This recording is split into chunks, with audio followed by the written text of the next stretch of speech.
नमस्कार, मी शिर्डीतून पत्रकार सतीश वैजापूरकर बोलतो आहे. टक्के टोनपेमध्ये आपलं स्वागत आहे. लोकसभा निवडणुकीच्या पार्श्वभूमीवर माजी मुख्यमंत्री उद्धवजी ठाकरे आणि विद्यमान मुख्यमंत्री एकनाथजी शिंदे हे शिर्डी लोकसभा मतदारसंघात आमने सामने येणार आहे. आमने सामने येऊन एकमेकावर आरोप प्रत्यारोपांच्या फैरी झाडणार आहे. येत्या 13 तारखेला उद्धवजी शिर्डी लोकसभा मतदारसंघाचा दौरा करणार आहेत आणि अर्थातच शिवसेनेचे उमेदवार, संभाव्य उमेदवार, माजी खासदार भाऊसाहेब वाकचौरे हे त्यांच्या सोबत असणार आहे. ठाकरेंच्या म्हणजे उद्धवजींच्या दौऱ्यापाठोपाठ मुख्यमंत्री एकनाथजी शिंदेंचाही लोकसभा निवडणुकीच्या निमित्ताने संगमनेरला मोठी सभा आयोजित केली आहे. अर्थातच शिंदे गटाचा म्हणजे शिवसेनेचा उमेदवार हे विद्यमान खासदार सदाशिव लोखंडे असणार आहे. आता हे बघा, हे आजी माजी मुख्यमंत्री एकमेकावर आरोप प्रत्यारोपांच्या फैरी झाडणार आहेत आणि त्यामध्ये सगळ्यात महत्त्वाचा, सगळ्यात मुख्य जो आरोप असतो तो आहे गद्दारीचा. कुणी कुणाशी गद्दारी केली म्हणजे कोण कोणापासून फुटलं हा या आरोप प्रत्यारोपांच्या फैरीतील एक महत्त्वाचा मुद्दा असणार आहे. तर त्याचा आपण थोडा मागोवा घेऊ किंवा त्याचा थोडा धांडोळा घेऊ. आता गद्दारी म्हणजे एका पक्षातून दुसऱ्या पक्षात जाणे, फुटणे, याला गद्दारी म्हणतात. आता शिंदे गट हा शिवसेनेच्या चिन्हासह फुटला, शिवसेना म्हणून त्याला मान्यता मिळाली, त्याला उद्धवजी गद्दार म्हणतात, त्या गटाला गद्दार म्हणतात, खोके म्हणतात. तर शिंदे गट म्हणजे एकनाथजी शिंदे सांगतात गद्दारी तुम्ही आधी केली, भाजपसोबत आपण निवडून आलो आणि तुम्ही युती मात्र दोन्ही काँग्रेससोबत केली, मुख्यमंत्री झालाय, तिथूनच या फुटीला सुरुवात झाली.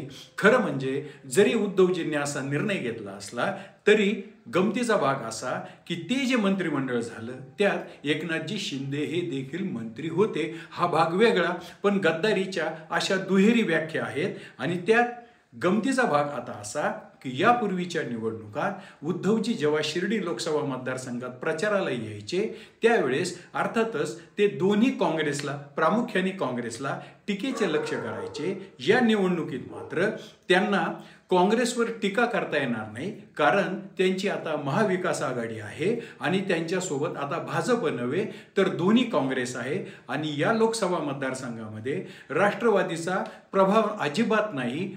काँग्रेसकडे मात्र 2 मतदारसंघ आहेत. म्हणजे ही परिस्थिती या निवडणुकीत उद्धवजींच्या दृष्टीने बदललेली आहे किंवा आपल्यासारख्या सामान्य मतदारांच्या दृष्टीने बदललेली आहे. उद्धवजींचे मित्रपक्ष असलेला भाजप हा त्यांच्या आता विरोधात आहे आणि ज्यांच्या विरोधात ते आजपर्यंत आरोपांच्या फैरी झाडत होते तो काँग्रेस पक्ष आणि राष्ट्रवादी त्यांच्या सोबत आहे. राष्ट्रवादी म्हणजे पवार गट. आता बघा, त्यांच्या सोबत जे म्हणजे उभाटाचे संभाव्य उमेदवार आहेत किंवा ज्यांची उमेदवारी नक्की असेल ते वाकचौरे साहेब हे 2009 साली विद्यमान केंद्रीय राज्यमंत्री रामदासजी आठवले यांचा पराभव करून शिवसेनेच्या तिकिटावर पहिल्यांदा लोकसभेत गेले. आता गमतीचा भाग असा की पुलाखालून इतकं पाणी वाहून गेलं की आता आठवले साहेब म्हणजे मंत्री आठवले साहेब हे या निवडणुकीमध्ये पुन्हा ज्यावेळेस प्रचाराला येतील तर ते वाकचौरे साहेबांच्या विरोधात प्रचार करतील, कारण त्यावेळेस काँग्रेसच्या पाठबळावर उभे असलेले आठवले साहेब आता भाजपच्या मंत्रिमंडळात केंद्रात मंत्री आहेत. ही बघा वातावरण किती, हे सगळे प्यादे कसे बदलले, म्हणजे संदर्भ कसे बदलले आहेत. निवडणुकीचे मोठमोठे नेते कसे इकडून तिकडे गेले आहेत. जे आठवले साहेब ज्यांची निवडणूक ती 2009ची देशात गाजली ते आठवले साहेब त्यांना भाजपने सोबत घेतलं आणि मंत्रिपद दिलेलं आहे.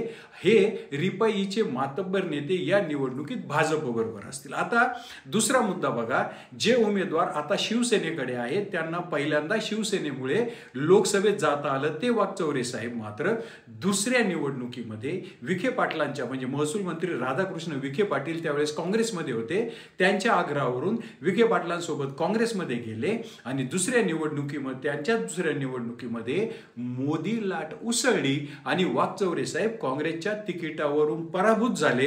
गमतीचा भाग असा की दुसऱ्या निवडणुकीमध्ये मात्र विखे पाटीलच भाजपमध्ये आले, विखे पाटील भाजपमध्ये आले आणि वाकचौरे साहेब देखील भारतीय जनता पक्षामध्ये आले आणि त्या दरम्यानच्याच काळामध्ये पहिल्या निवडणुकीमध्ये जे लोखंडे साहेब भाजपच्या म्हणजे शिवसेनेच्या तिकिटावर लोकसभेत गेले, ते दुसऱ्या निवडणुकीमध्ये देखील मोदी लाट उसळल्यामुळे आणि महसूल मंत्री राधाकृष्ण विखे पाटलांनी शेवटच्या 2 दिवसात आपली सगळी यंत्रणा त्यांच्या पाठीशी उभी केल्यामुळे दुसऱ्यांदा सलग शिवसेनेच्या तिकिटावर खासदार झाले. पण शिवसेनेमध्ये स्प्लिट झालं, शिवसेनेत फूट पडली. त्यावेळेस ते शिंदे गटात गेले. आता जे विखे पाटील पहिल्या निवडणुकीमध्ये लोखंडे साहेबांच्या विरोधात होते, दुसऱ्या निवडणुकीत पाठीशी होते, तिसऱ्या निवडणुकीत देखील ते त्यांच्या पाठीशी असेल. आता यांचा प्रवास सुद्धा बघा, लोखंडे साहेबांचा. हे 3 वेळा आमदार होते भारतीय जनता पक्षाचे, त्यांचं ओरिजिन भाजपचं. पण दुसऱ्या निवडणुकीमध्ये 17 दिवसात मोदी लाटेत ते खासदार झाले.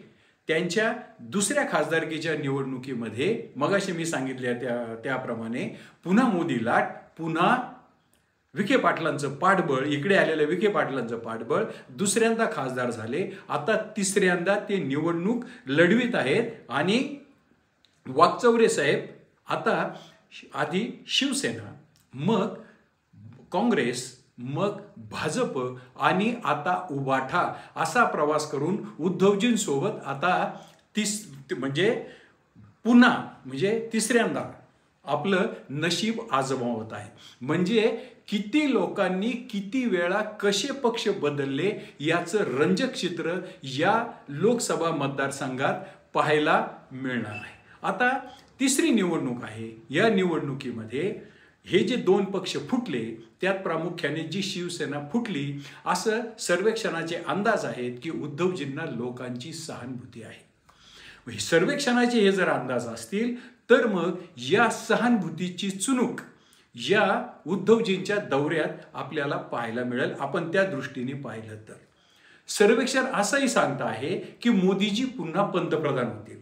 मागील 2 निवडणुकात मोदी लाट उसळली, या मतदारसंघात तिचा स्पष्टपणे प्रभाव जाणवला. आता पुन्हा जर मोदी पंतप्रधान होणार असतील तर मग त्या लाटेचा प्रभाव या मतदारसंघात जाणवेल की नाही याला काही वेळ आपल्याला थांबावं लागेल. परंतु लाट मोदींजींची की लाट उद्धवजींच्या सहानुभूतीची असं या निवडणुकीचं स्वरूप आहे.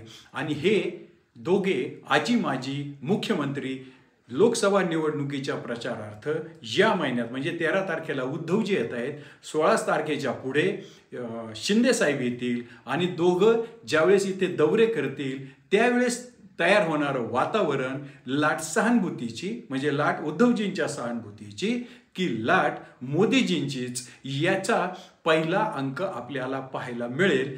या पहिल्या अंकाची पूर्वपीठिका आणि मी केलेलं विश्लेषण आपणास आवडलं असेल तर माझं टक्के टोनपे हे चॅनल सबस्क्राईब करा, लाईक करा, शेअर करा.